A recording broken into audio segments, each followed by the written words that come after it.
Shalom, shalom again. I'm back. It's Sister Casita, and today we are going to talk about Titus 2 Part 3, continuing in now verse 4. So, are we ready? Let's get into it. So, the ending of verse 3 talks about teaching of good things. Good things are holy things. So, are you using scripture to teach sisters just to boast in your knowledge of the scripture? Or are you encouraging sisters to live according to biblical principles and the importance of being covered by a man?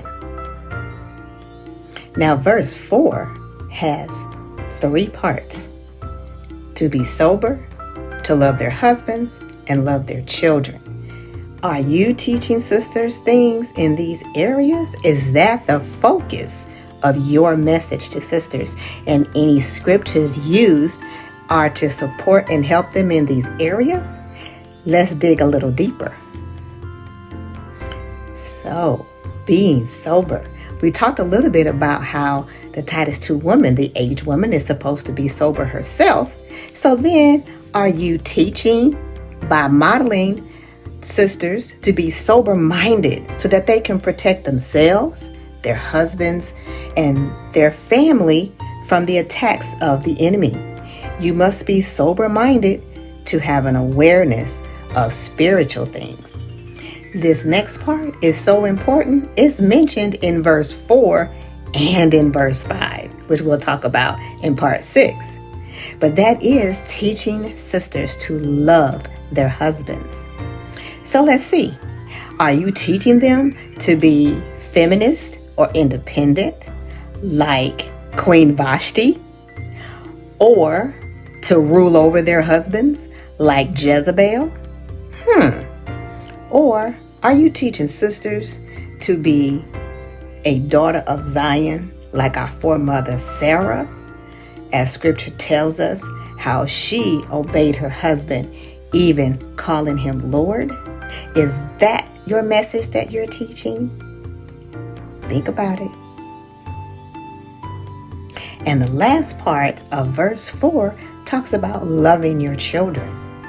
Are you teaching and encouraging sisters the importance of bearing children in their youth and not focusing on the worldly path of a career first and family second? Are you teaching sisters that being fruitful as a homemaker is the best model of a helpmeet, because that's the biblical model? It is difficult to be a helpmeet if you're putting worldly and personal pursuits ahead of the focus of your household and your husband and what the Most High has placed upon him to do. We are supposed to be the helpmeet. You can't help him if you're not available to him. So, sisters, remember, you are to be sober-minded, you are to love your husband, and you are to love your children. And that is the biblical way that we are supposed to be as daughters of Zion. So, stay tuned for part 5, where we're going to talk about your behavior as a daughter of Zion could be blasphemous.